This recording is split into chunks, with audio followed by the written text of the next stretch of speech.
I'm updating on this book, but I don't even know if I'm actually going to finish it. But I am just now, as I'm recording this clip, having an idea of how I could make this part of a video, which is that I might, and I don't know if I'll consistently do this, but I might do vlogs based on the prompts for the Buzzword Readathon and the cover readathon. Now, or not readathon, reading challenge, whatever. Here's the thing though, they're for specific months. I don't think I'm going to do this in a monthly order, but I think for the ones that are giving me challenge to find books I want to read that fit the prompt, maybe I could do a video of that process of trying to find a book I want to read that fits the prompt. Currently, for the January prompt, which is before and after for the Buzzword challenge, just generally having a hard time finding books with before or after in the title that I haven't read and want to read. Currently, I am trying Happily Never After, I think it's called, by Lynn Painter.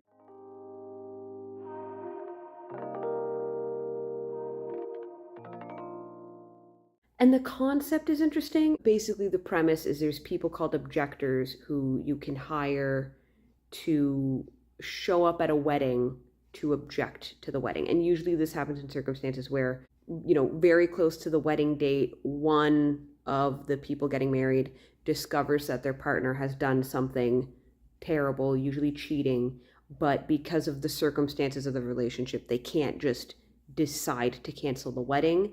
It will come down on them negatively in some very serious way. And so the objector is able to show up, object to the wedding, and then present or accuse the other partner of, the terrible thing they've done, which then gets the onus for canceling the wedding off of the wronged partner. And that's a cool concept. I think that's fun.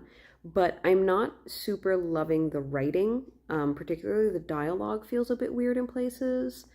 And I just don't really care about either of these characters, really.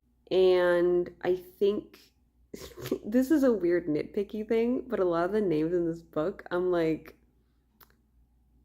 this book was written published in 2024, and these characters are supposed to be in their 20s, I'm pretty sure. Why does Sophie have a roommate named Larry? I don't know anyone my age or younger named Larry, I don't think. But yeah, there's just some weird little things, and I'm just not, I don't know, I'm not super into it. I'm not very far into the book yet, but I'm just is this what I want to commit to reading? So I might try to read a little bit more, but this might be my first DNF of the year, and if that's the case, I'm not sure what I'm going to read instead, because I'm trying not to buy books for the challenge. I'm just generally trying not to buy books because books cost a lot of money and I need to not spend a lot of money on books. But my options on Libby have been pretty limited. The only one I've seen that I might try is Before the Coffee Gets Cold, but there's a 20-week wait on that. And I'm just not really sure what else to look at. Anyway, that's the update on my reading situation. We will see where this goes. Apologies if you can hear the howling wind outside. Also, sorry for the Dutch angle. What? I didn't look at what page number I'm in. I've read more of Happily Never After by Lynn Painter. It has explained the thing I was complaining about with the names. These roommates of Sophie's are, in fact, two elderly people, which is fine. But I feel like that should have been established when they were introduced. I will also say this book suffers quite a bit from white room syndrome. I don't think any room or even setting has been meaningfully described in this book, really. Liz, the fuck? Sophie has talked about how much she loves this apartment, and she specifically fought Stuart to get this apartment, and that in order to afford the apartment, she got these two roommates. But I don't know what her apartment looks like. She has this job that she loves, and she's really hoping to get a promotion in. I don't really know what her office looks like, other than just generic office area with cubicles. It is making it difficult to feel immersed in the book. I don't know. I also don't feel like I know the characters very well, because I was going to say I'm kind of interested to see what goes on with the characters, but I don't really feel like I know them. There isn't a lot of substance yet. The characters don't have a lot of substance yet. The setting and description doesn't have a lot of substance yet. And the plot doesn't have a lot of substance yet. And like, it's a romance novel. I don't need a super deep, juicy plot. I just kind of need a compelling dynamic and enough of a reason for them to not immediately get together to explain why they aren't immediately together, like to justify there being a whole book about it. But I don't know. Like, I do still want to keep reading, but I don't know that this is going to be a very highly rated book. This might just be like a very middling 3. But I also don't necessarily feel like I want to DNF yet. So I guess I'll keep reading. It's not an auspicious update. It's also not a very informational update. I don't know if I said anything intelligible. Maybe editing Rachel is gonna pop in at some point. I don't know. This is what you're getting for now. I come to you with an update, or really a series of updates. I don't even know what point I got to in Happily Never After. I just know that I got to a point where the characters are ostensibly playing a game of 20 questions with each other, but like they talk about doing that, and then it's a scene cut, and then we pick up when they're on question 19, and I'm like, if you weren't going to use a game of 20 questions to show the characters actually getting to know each other, then why did you introduce the concept of the characters playing 20 questions with each other? Because I have learned nothing as a reader. I don't care that these characters now know each other's, I don't know, favorite drink and childhood pet and whatever. I want to know the characters, so I would have liked to learn things. Also, it's just not very interesting if they play a game of 20 questions and they only ask incredibly dull questions. Like, why? Again, I reckon, like, in real life, sure, that's probably a thing that would happen, but like, this is a book. Can we make it a little more exciting? And I just, like, I don't, even now, like, I technically know these characters' motivations. Like, I can't remember her name, Sophie. She works in HR and she wants to get promoted to VP of HR.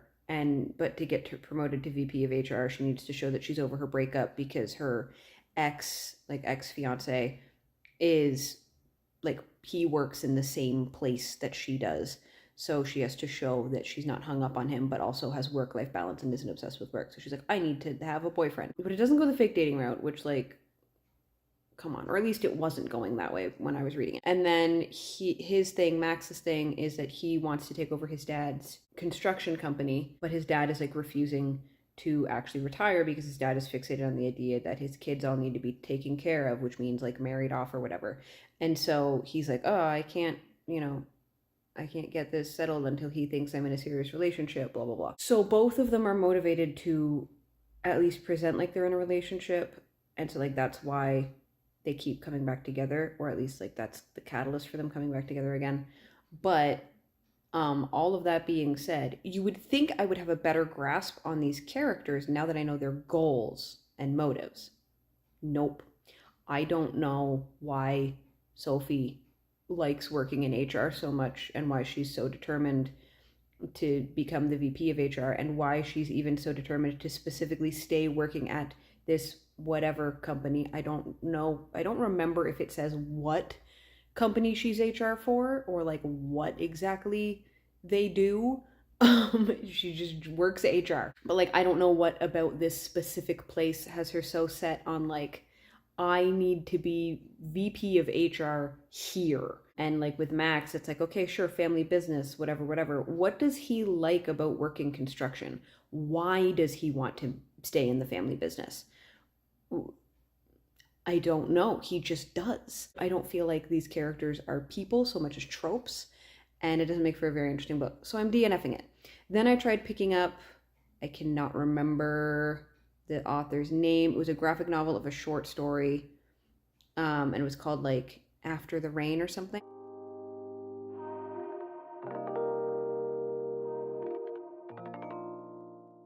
I got like 2 pages in and I was like, oh, this is like a horror graphic novel. I don't want to read that. So I DNF'd it. And then I'm now reading. Hear me out. Hear me out. It's one thing to accidentally pick up books that you don't enjoy and be really disappointed, and so you DNF them. It's another thing to intentionally pick up a book that you know you aren't going to enjoy, but you also know you will probably not enjoy it in an entertaining way. And so I picked up a PC Cast book. It's not just PC Cast. It's PC Cast and Gina Showalter. And it's like two novellas bound together in one story called After Moonrise.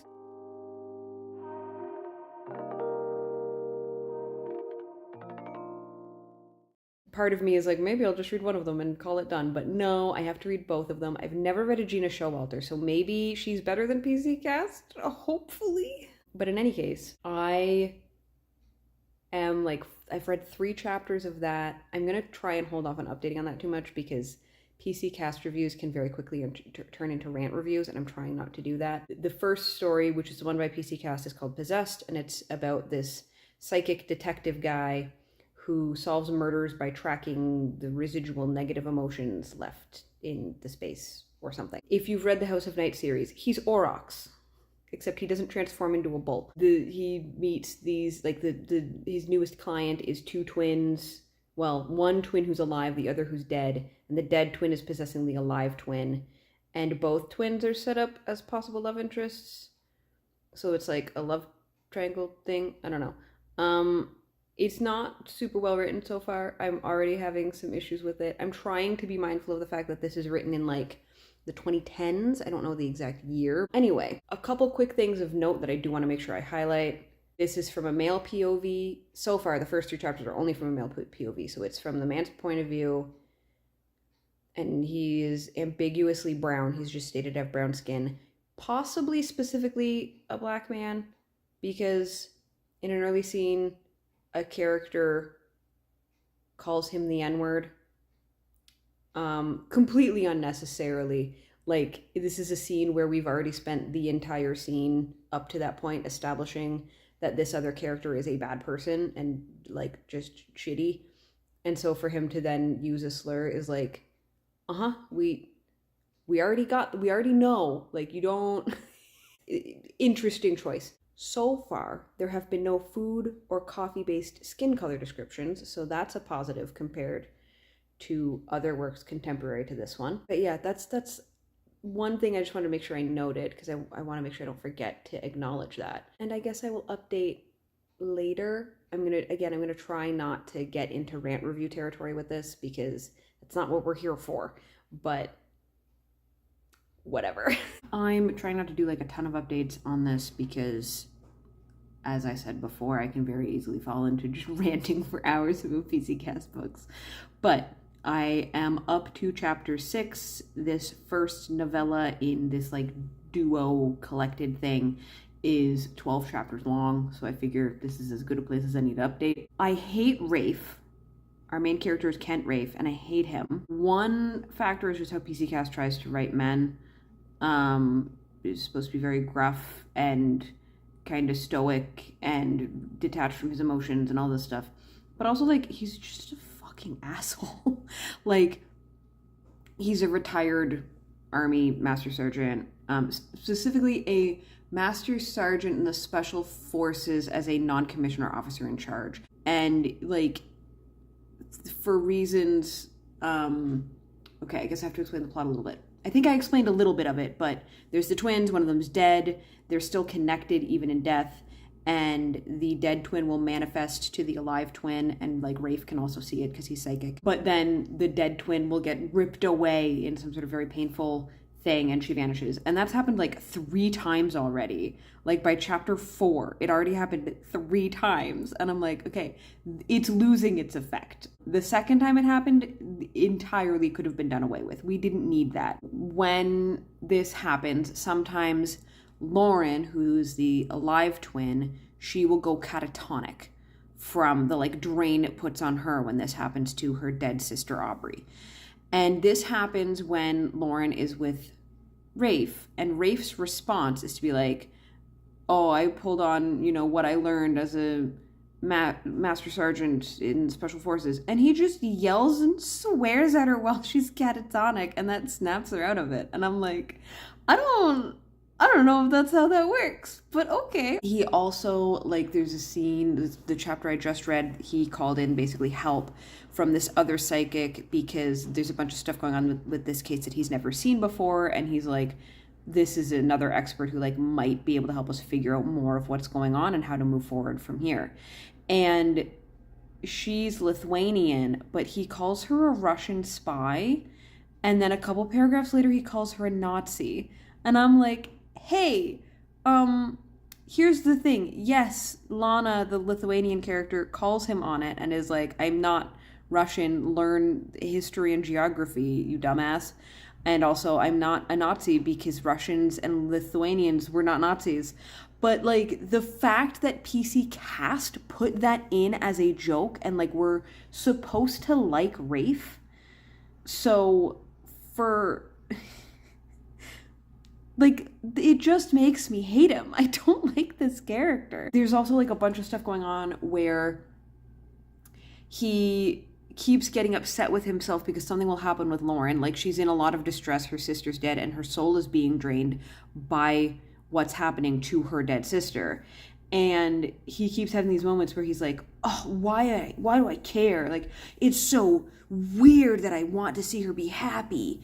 And it's so disconcerting that I think I would feel hollow if she died, and like all this stuff. And I'm like, you have basic concern for other human beings? Or like the joy thing, that wasn't about her, that was about her sister, because he can feel positive emotions from her sister where normally he only feels negative ones, which we could get into a whole bunch about how you categorize what emotion is negative versus what emotion is positive and how that's complicated and layered and blah blah blah, but we're not doing that here. He is like having this whole thing where he's upset that like Aubrey has manifested and is feeling sad, and he's like, I wanted to feel her joy again. That was so strange that I was this invested in feeling her joy or whatever. And it's like, well, like, one, yes, normally you would prefer to see people happy instead of sad. That's like just a normal baseline thing.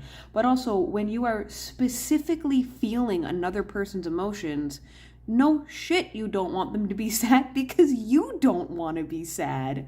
What are we doing? Also, there's a throwaway line in Lana's thing that's, again, supposed to be funny, where she's basically saying, like, you know, feeling love and happiness and stuff is just as much as part of being human as feeling sadness and pain.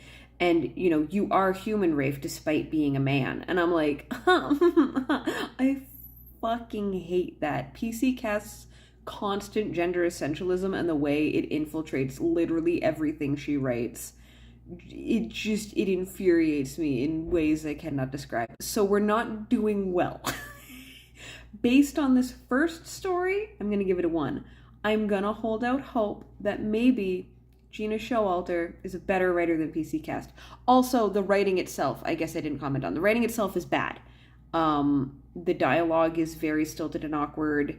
The narration, considering this character is supposed to be like a 34-year-old war vet and like a gruff man, it's very disconcerting that oftentimes his narration reminds me of Zoe. Like, not constantly, but there's been many moments where it's like Abnormalville and he was worried about the gawkers showing up and like things like that, and like he semi-carefully set her down, and it's like, this doesn't super sound like how this character should talk based on what we know about his experiences and personality. And also, like, even other aspects of the narration where, like, the first time Rafe feels joy from Aubrey, the narration is literally just like, he could feel her joy. And in the chapter I just read, when they're trying to figure out how they're going to track this murderer, Rafe is like, damn, this is frustrating as hell. And I'm like, this is just bad writing. Like, this is how I would write something in a first draft, where I'm like, I just need to get the information and concepts onto the page, and then I can make it sound like actual people later.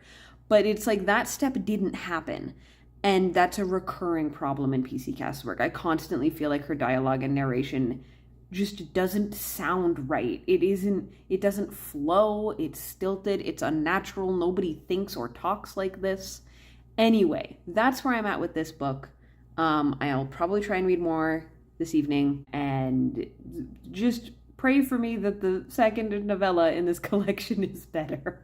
I finished reading PC Cast's portion of After Moonrise today. I read all of Possession, and there are some choices made. So I last left you just before I read chapter 6. I had read up to chapter 6. Chapter 6 involves Rafe and Aubrey. Aubrey is the dead twin.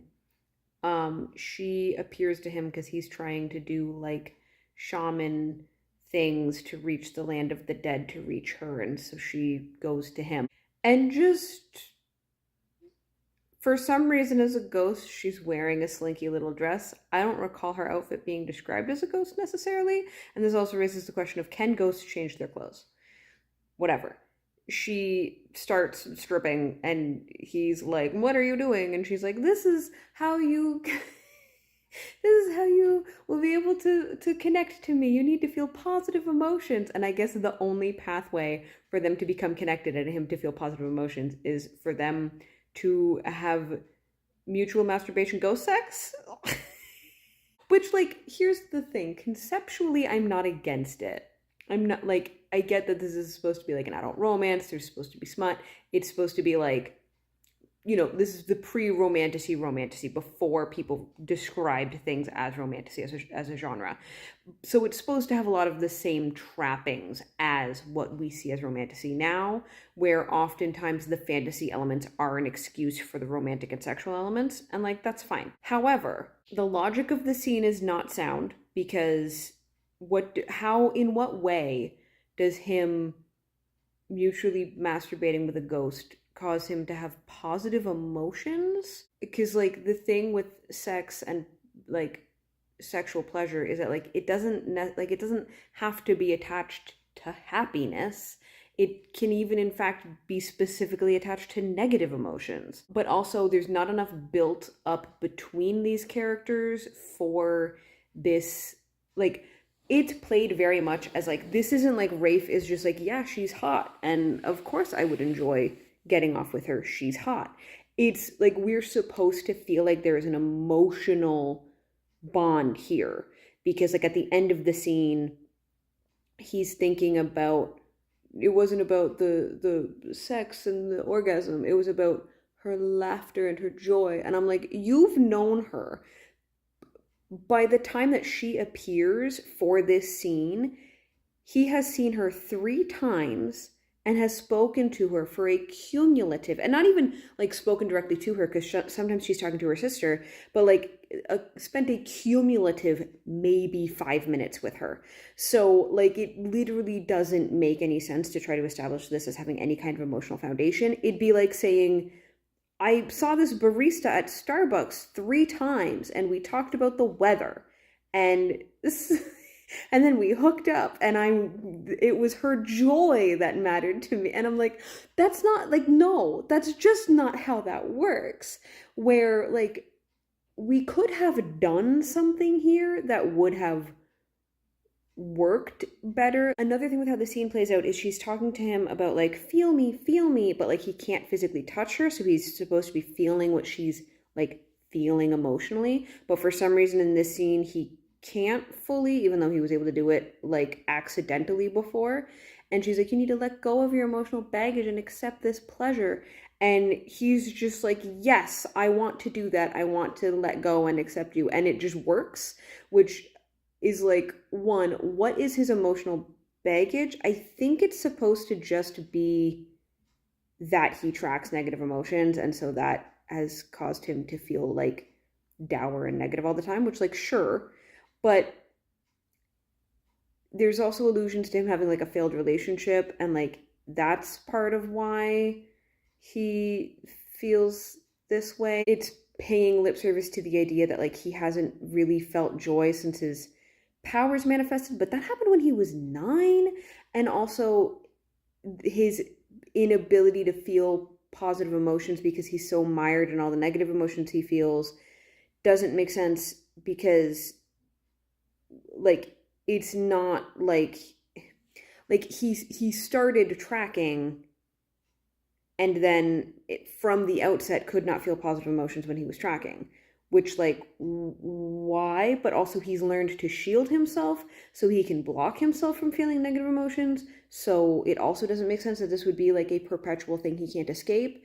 So like the more you examine it, the layers you pick through, it makes less and less sense. Anyway, I think part of the issues is just needed to be a little longer. Like for what this book is trying to tackle, it needed to be longer, or it needed to have a way simpler premise so that it's not about like he has to feel joy and let go of his sadness and his anger and, you know, welcome pleasure and positivity into his life.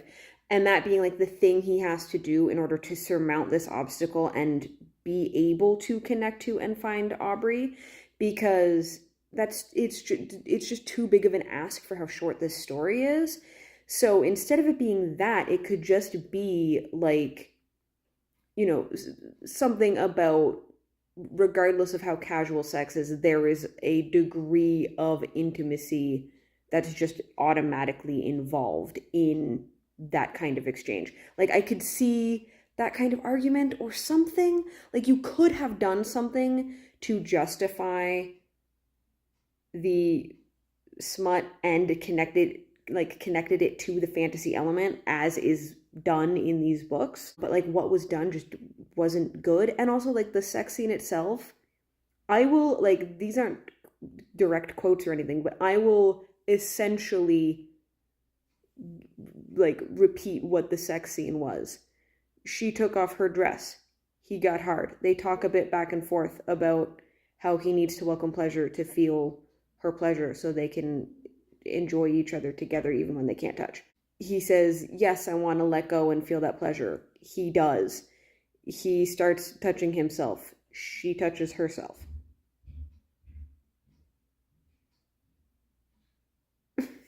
Are those my neighbors? Hold on. I lost where I was because I think my neighbors just walked by outside my door and I had to stop because you can hear sounds really easily in this building. Anyway, he starts touching himself. She touches herself. They both orgasm, and then the scene's done. And like that is the degree of description that happens. That is how much detail we get. That's it. I'm like, why? Like, from a reader perspective, if this is supposed to be erotica, why are we bothering with this scene? And from a plot perspective, why are we bothering with this scene? And from a character development perspective, why are we bothering with this scene? It doesn't do enough of anything for it to make sense to be here. This scene needed to be like 2 pages longer to work. And I'm not even saying it needed to be extremely detailed.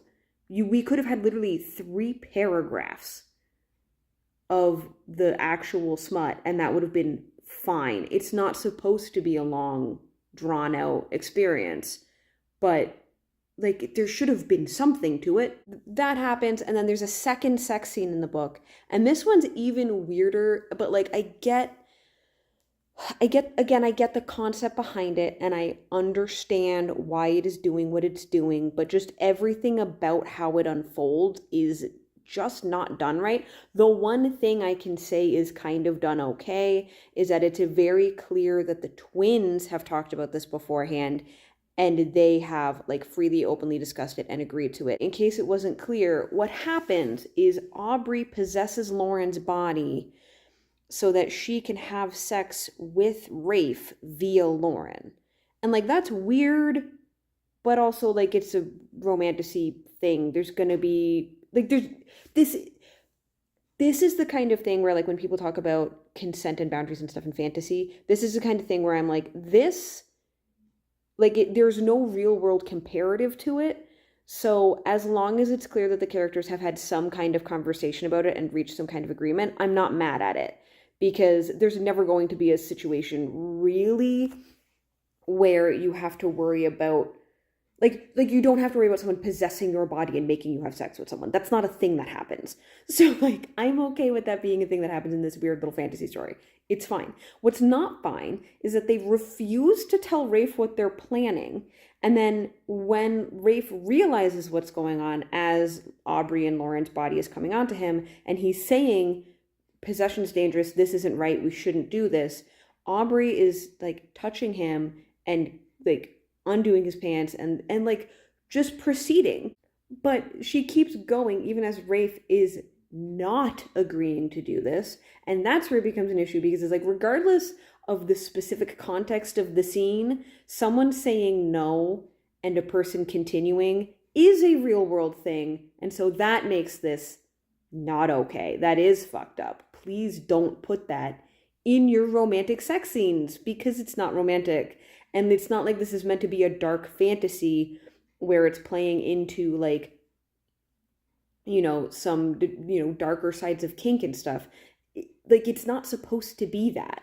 So it just doesn't work and it doesn't fit, and I wish it wasn't there. But then he's just suddenly into it and it's fine. This sex scene is also not well written. It's, again, very abrupt in like, there is like a sentence dedicated to things and then it just moves on. And it's like, okay, we're just like flying through what happens here. The other issue with particularly the second sex scene, the first one, this isn't really an issue, but the second one it is in the lead up to it. Like, there's a couple scenes where characters are talking about sex and stuff, and the girls in particular, like, they sound so young. They're 27 and Rafe is like 34 if my math is correct, but they sound like they're 16. Just the way they're behaving, they sound 16. And that just like makes it so uncomfortable, because it's like, regardless of what their like stated age is, when they come across this childish and immature about sex, particularly when it's with someone who is older than them, like within the, like, a 34-year-old and a 27-year-old, that's not actually that bad. That's fine. But a 34-year-old with a 27-year-old who acts 16, that's a bit fucking weird. Anyway, per the actual like plot, there are a couple little things I do like. Two things specifically. I liked part of how they resolve, like find clues and figure out who's behind this, is there's a couple things that Aubrey says before she's like yoinked away, which happens way too many times. I will say that, like, it happens so many times that it loses all impact. But there's a couple times where she like makes some kind of allusion to trees, and so Lauren and Rafe figure out like maybe there's something relating to the trees, and that's our connection to who is doing this, because she can't directly state it. But if the person is so paranoid about her revealing who did this that even the mention of a tree has him yoinking her away, like, that must be important. And so they start looking into local tree trimmers and arborists and stuff like that, and they like follow this lead. Then they also, like, once they have a lead, they start looking into like accidental deaths related to what their lead is, and they find like two cases that give them a hint as to who it might be, because they found like they've found three potential people it could be, but they don't have enough information on any of these people to really narrow it down. But then one of the accidental death cases, they're like, oh well, that is clearly connected to this person based on location, so let's go investigate that. And like, that's how they find their guy. And I thought that was well done. I thought that was reasonably clever, but that's kind of one of the only things I liked in this book. Other than like some of the concepts, the way the actual like confrontation scene plays out is like not great. At one point, like, Rafe is getting messed up, and Lauren had been, like, the layout of the scene is confusing. I don't understand how characters got where they are, but Lauren suddenly appears with a metal pipe and just hits the attacker in the head, and I'm like, where did you get that? Like, metal pipes laying around isn't really a normal thing, so like, where did you get that? There's also a whole thing where like he ends up going to, I don't want to get too into spoilers. Basically, he sees the like, what is the like soul of this evil serial murderer person look like, and for some reason he's just like a big old fucked up lizard, and I'm like, okay, but why? And like, it's never explained. And this I will get spoilery about, because the conclusion of the story is interesting. I'm going to hold up my hand while I talk about spoilers. So Rafe almost dies, Lauren almost dies, they don't die, they get rushed to a hospital, but Aubrey's body is like, her body's dead. Even if they saved her soul, her body is dead, so her soul can't come back. except at some point, somehow, Lauren and Aubrey agreed that Aubrey could just share Lauren's body with her. So I guess Lauren is just like perma-possessed. But like, it's not clarified what that means. Like, do she and Aubrey take turns controlling her body? Are they always both a little bit in control? Is Aubrey now just controlling Lauren's body? Like, it's not clear. And also from a romance perspective, that's kind of weird because it's like, okay, that's great for Aubrey and Rafe. They get to be in a relationship now. But Lauren, as far as she stated, isn't interested in Rafe.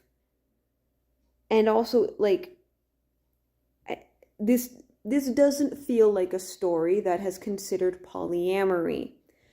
Because, like, it's not like this is presented as Rafe gets to be with both women. Like, anytime he expresses interest in Lauren, it is because she reminds him of Aubrey, especially after Aubrey uses Lauren's body to have sex with Rafe. So it's not like Rafe was in a position of like, oh man, I feel for both these women and it's so confusing, but like, well, what do I do? Instead, it's like very plainly, like, he wanted Aubrey. That's all he wanted. Aubrey was his joy, and without Aubrey, he'll have no joy. So he's not going to be dating Lauren. It's only going to be Aubrey. And this book doesn't seem predisposed to consider the possibility of a polyamorous relationship. So because Aubrey is dating Rafe via Lauren's body, doesn't that kind of mean Lauren can't have her own relationships? Because the only way to do that would be, like, I don't know, it's confusing. It's not like it's so clear that the book just didn't think of this. It really only saw Lauren as a vehicle through which Aubrey and Rafe can have their relationship. Like, that's mostly her role in this story. She doesn't, other than like being Aubrey's sister and wanting Aubrey back, Lauren doesn't have much of a role in this book. She has no goals or motives or character development. She just wants Aubrey back. And so the story concludes with her continuing to be a vehicle for Aubrey, which, I don't know, I just feel like if we could have had like a paragraph, like a line of dialogue about the implications of this, that would have done something, but we just don't. Anyway, I have talked way too long about this one fucking novella, and I still have to read another one. So I will get to that at some point. I hope the Gina Showalter one is better, but I'm not sure. It is longer, so we'll see. Also, just as a quick note, the writing continued to be bad. I won't get into it. I'm considering having like a little thread on Blue Sky, my Blue Sky is linked below, where I share some of my more nitpicky, detailed thoughts on things that are actually written in this book, because my God. But that's enough for now. I'm not going to get into all of that. I've been talking just for 20 minutes just for this clip. I truly cannot help ranting about PC Cavs books, try as I might. But anyway, that's where I'm at. I need to move on. All right, so I have read up to, well, I've read the first 11 chapters and prologue of Haunted by Gina Showalter in After Moonrise. I don't think I've ever read any Gina Showalter before. I know I've never read any of her books. I don't think I've read any short stories by her either. And I had hoped that, like, surely, just because she's in a collection with PC Cast, like in a little bind up with PC Cast, that doesn't mean her writing is on the same level as PC Cast. That doesn't mean she has to be just as bad. In fact, I think she might be fucking worse. Our hero, Levi. What do I say about Levi? Well, I think his introduction tells you all you need to know. He sees his neighbor going through his trash. He has asked his neighbor not to go through his trash. He shoots his neighbor in the face. He is a cop. Throughout the story, he repeatedly, continuously, either thinks about or verbally threatens to shoot people because they are usually just annoying him. And like, there's a context in which that can just be an overreactive character who is like saying things but doesn't mean it, or is thinking things but doesn't mean it.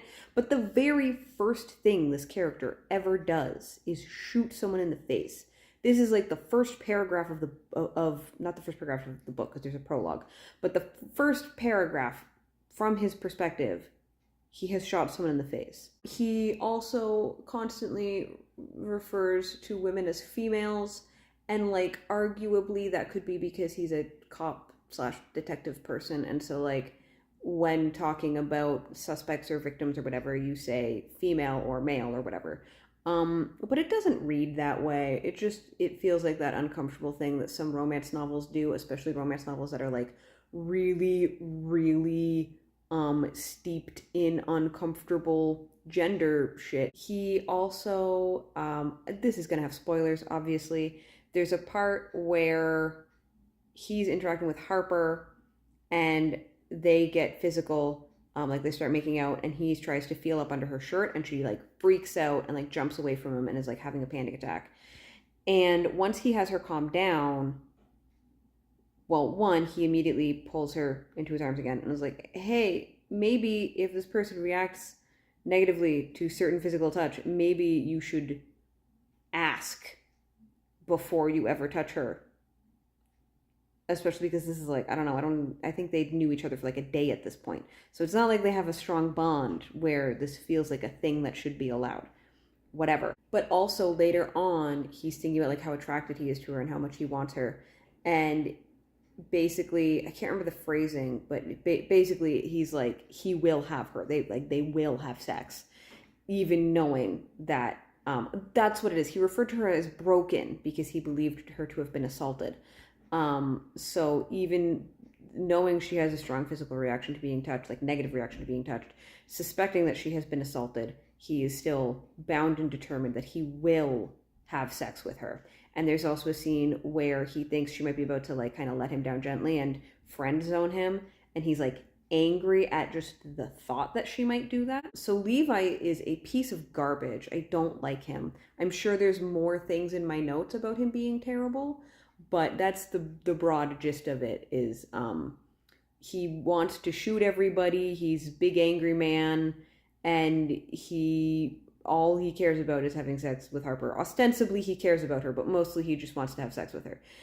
Now Harper, first of all, there's some things that don't make sense with Harper. Like right off the bat when she's introduced, she can't even say the word blood because she's so squeamish about blood.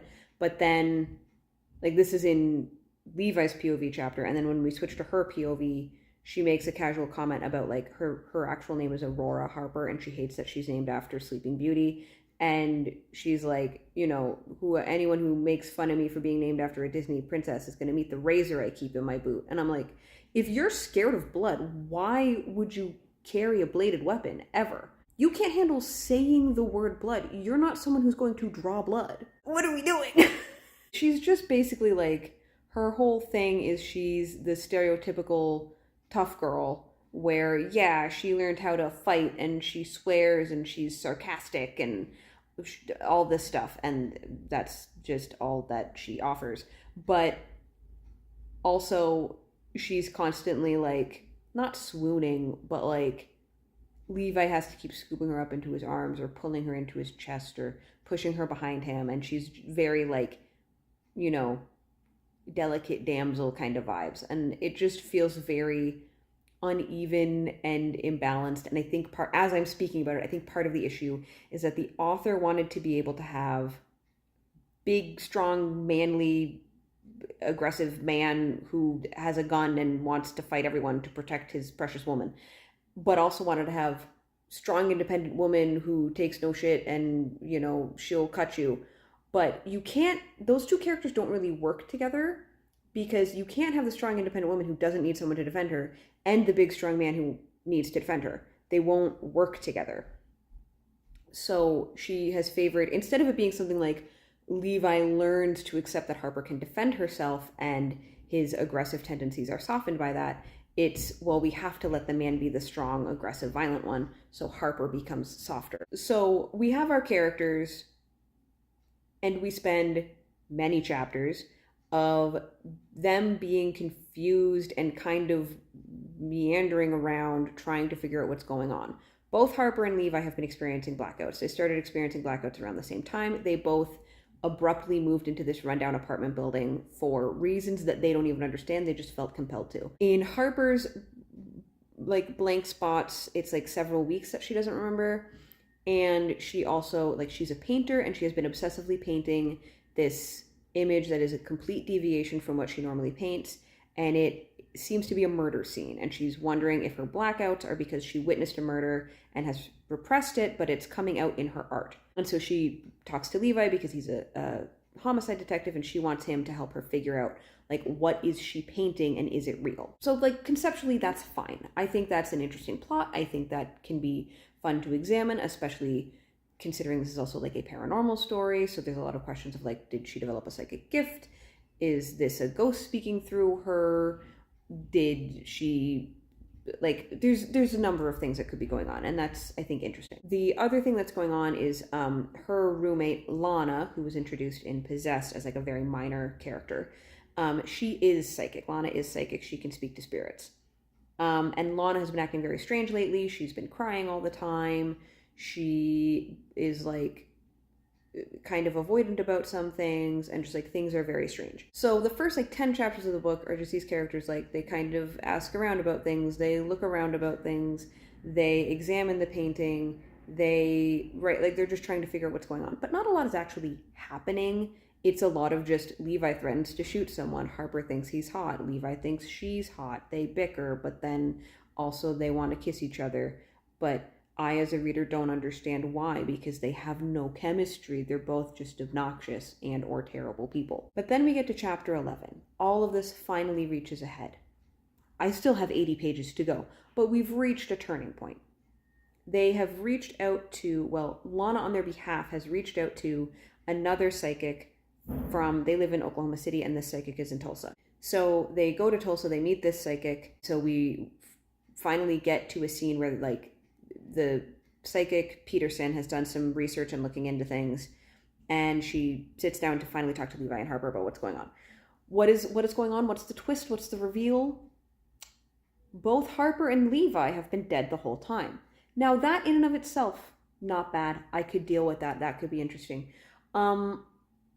But the text explicitly, like, Harper questions, because she's like, that's not possible. We've driven places.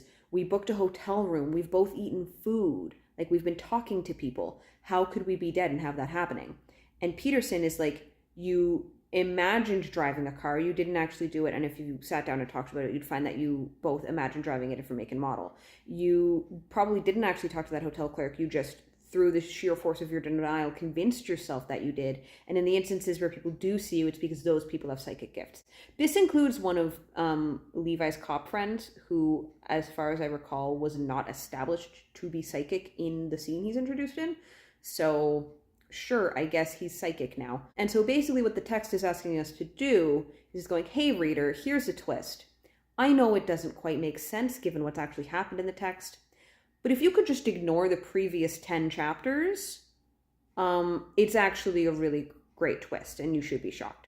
So I'm mad, because it's not even like it was like a riveting 10 chapters to read where, like, I felt engaged and excited and I was trying to piece together what was going on. I was very bored, and this book is way too long. So not only is it boring and too long, but it's boring and too long and a complete waste of time. None of it mattered. None of it was real. So now we have 80 pages left, and I guess what we're going to figure out is Lana disappeared at one point, so I guess we're probably going to figure out where Lana went. And ostensibly the characters have unfinished business to deal with, and that's why they're lingering. But, like, the person who killed them is in jail. So I'm not sure. I'm just not sure. Also worth noting, like Rafe in the previous book, Levi is also a person of color. Interestingly, the Harper specifically, like, she describes him as having, like, you know, darker skin, and specifically is like, he looked Egyptian. And I'm like, how did you land on Egyptian specifically? That's where I'm at. I'm going to try to finish reading this story this weekend because I want to be able to edit my video and upload it. But it's taking so long to go through. Also, I've had a hard time finding time to read this week. But I will get through it, and then hopefully, finally, move on to a book that is good. I finished reading Haunted by Gina Showalter. When I last left off, I was talking about the dumbass twist and how it could have been a good twist, but instead it was done a dumb way. I'm going to try to keep this brief. There's a lot of little things I could rant about. I am probably going to have, will I link that? At some point I'm posting on my Blue Sky a sort of thread of my rambling thoughts about these books. But for now, I'm going to try to keep it brief here because I started editing this video last night and it was already almost an hour long. So I should probably talk less. Anyway, so there's a couple other twists that happen. First of all, Lana has been missing, so they're trying to figure out what's going on with Lana. They've also figured out that Topper had at least one accomplice, which was the gallery owner where Harper was selling her art, but then it's revealed that he also has a third accomplice, so it's like, oh no, there's still another person, which means Lana's still in danger, because they figured out the gallery owner was an accomplice and he got arrested, but they don't know who the third person is, so it's like, oh no, we have to arrest this person before they can hurt Lana. So they eventually find Lana by just going back to the house that Lana and Harper used to live in together, and Lana's there. And so they just find Lana. And for some fucking reason, like, Levi figures out what's going on, and Lana obviously knows what's going on, but Harper doesn't figure out what's going on. And for some reason, they don't just tell Harper. Like, they leave it to be a reveal in the, like, last chapter or whatever. But it's so obvious as a reader what's going on if you pay any attention at all, because Lana sees Harper and they immediately hug. Harper is a ghost. Only ghosts can touch other ghosts. So immediately it's like, oh, well, Lana's dead then. Lana got killed at some point by someone. So it also describes her as looking off, but like doesn't elaborate. The thing with Lana being dead is it's not even really a twist because it doesn't really impact the story at all. Like, the ending could have been largely the same regardless of if Lana is dead or not, because Lana is a medium. So, like, regardless of if she dies, Harper and Lana can still be friends because Lana can still talk to Harper. So all that happens is, well, now they're all dead together. Okay, I guess. Like, it doesn't do anything to the story for Lana to be dead, particularly because realizing she's dead is not what helps them find the third accomplice. If her death led them to the third accomplice, that would be fine. Fine and dandy. Great. But instead, the third accomplice is this freaky ghost girl that kept popping into Harper's apartment and saying weird stuff, who apparently is the serial killer's sister.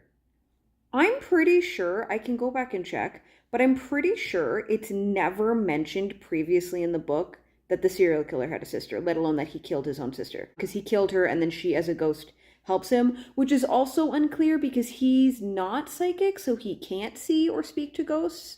So I'm not sure how she was relaying that information to him, because he can't see ghosts and his other accomplice couldn't see ghosts. So how was his sister, as a ghost, communicating with him? It's what I call a nothing twist, because the twist is, here's information you didn't have before. Okay, that means nothing to me because I didn't have this information before. So both twists are like, ignore everything that happened before. Here's what's happening now. And I'm like, okay, sure. Or in the case of Lana, it's just like, I guess that happened. It doesn't matter at all, but I guess that happened. And then there's also this whole thing with the climax where the serial killer is in police custody, but somehow while in police custody, he kills himself so that he can then be a ghost, so that he can be with Harper. It's unclear what exactly he wants from being with Harper, because it's made explicitly clear that his, like, mutilating of women was not a sexual thing. So I don't, like, Harper's already dead. I don't know what he wants to do with Harper as a ghost. It's not clear. The climax involves Levi, Harper, Lana, Ghost Girl, and the serial killer. All ghosts. And they get into a fight.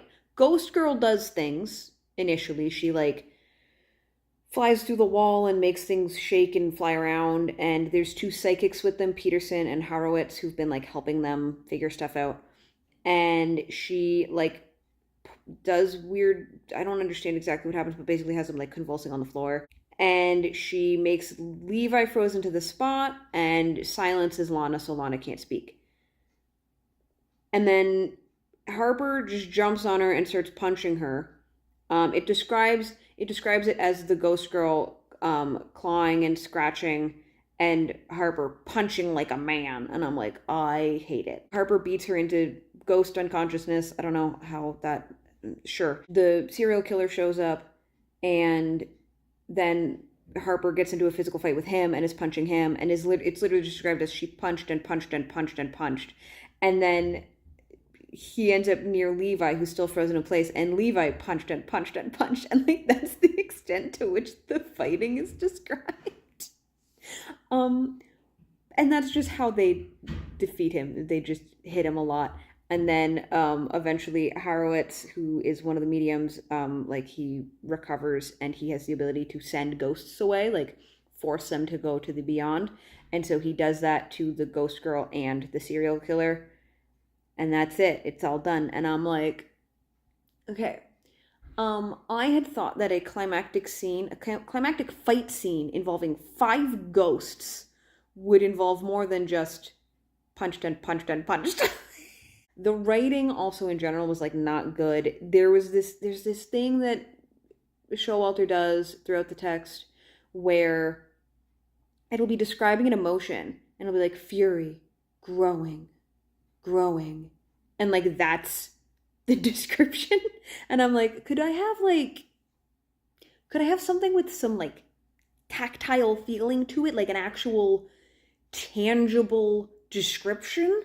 No. There was I could nitpick so many little things, but there's one description that specifically stands out to me is like he drummed his fingers making a symphony of sound. And I'm like, well, yeah, I mean, one, symphonies are in fact sounds, that is, what else would a symphony be made of? And yeah, drumming, it would indeed sound like music. Not a symphony, but music. So that's not a very good metaphor. It's just not, it wasn't a very good book. It was way too long. The twists didn't make any sense. I hated all the characters. There was a part where Levi was thinking about wanting to kill the serial killer. Like they end up having a confrontation with him when he's in holding and they're basically trying to test if he can see ghosts. He can smell ghosts, I guess, but that's a whole weird thing. And Levi is thinking about how badly he wants to kill the serial killer because like the serial killer is responsible for Harper and him dying. But then he has this thing where he's like, but no, I'm a cop. I can't take the law into my own hands. And I'm like, bro, you opened this story by shooting someone in the face because they were looking in your garbage. And like, I know he was a ghost and he didn't actually shoot a living person. It was like ghost on ghost violence. So they just continue being ghosts. But like, his mindset in doing so was to take the law into his own hands by shooting someone in the face. What do you mean? You can't kill a serial killer because that would make him just as evil. What are you talking about? Anyway, it's a bad book. The core of the plot was fine. If I outlined the framework of this story, just what the core story beats were, that could be an interesting book. That's fine. I could enjoy that, but just the way it was executed was handled so poorly.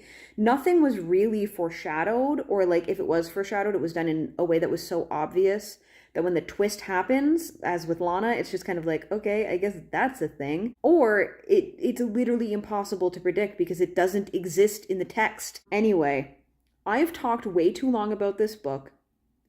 If the PC Cast one was a 1-star, this one is somehow worse. If I could, this would get like a -1. It was terrible. I don't recommend it. I had hoped maybe I would at least like Gina Showalter, but apparently not. But I did complete the reading challenge thing I was trying to do, so that's great. And I have another book read for the year. I'm going to stop talking because editing Rachel's going to be mad. Thank you so much for watching. If you made it this far, please leave a ghost emoji down below, and I will see you in the next video. Okay, bye!